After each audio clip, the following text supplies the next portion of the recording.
Olá, sou Cristina Zalim, doutoranda em Linguística na Universidade Federal de Juiz de Fora e vou apresentar o trabalho intitulado A Percepção e Produção Infantil da Concordância Variável no Português Brasileiro, um diálogo entre psicolinguística e sociolinguística.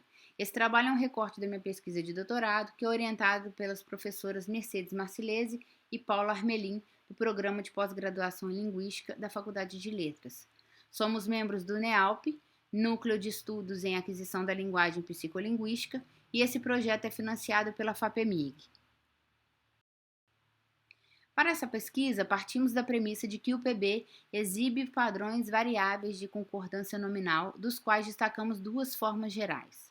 Uma marcação redundante, em que a marcação explícita de plural é expressa em todos os elementos do sintagma, como em as pecinhas pequenas, e uma marcação não redundante, em que a marcação é expressa em apenas alguns dos elementos, como em os pés vermelho. Pesquisas da sociolinguística defendem que a alternância entre padrões de concordância estaria condicionada à atuação de fatores de natureza linguística e extralinguística.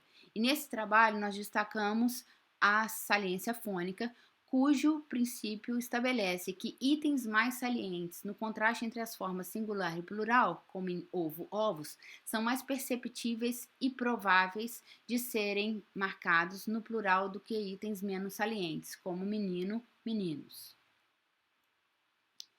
Esse trabalho tem como objetivo geral explorar a produção da concordância nominal por crianças adquirindo o PB e, como objetivos específicos, investigar possíveis efeitos da saliência fônica na aquisição de padrões variáveis de concordância de número no âmbito do DP, contrastar a produção de morfologia plural por crianças e adultos para examinar em que medida o input variável afeta o processo de aquisição da linguagem e investigar a sensibilidade de crianças e adultos a duas dimensões da saliência fônica, a saber, padrão de acentuação e número de sílabas.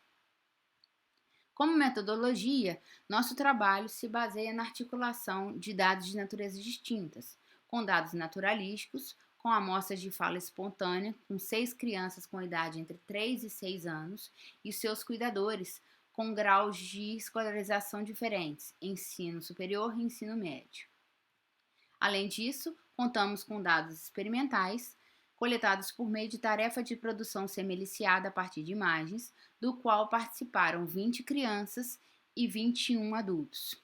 Como variáveis independentes, consideramos o padrão de acentuação do nome, oxítono versus paroxítono, e número de sílabas do item-alvo, dissílabo versus trissílabo. Como variável dependente, temos o número de produções redundantes e não redundantes em cada condição. Tratava-se de uma tarefa interativa, no qual duplas de participantes deveriam identificar, num conjunto de imagens, uma carta por meio de perguntas do tipo sim e não.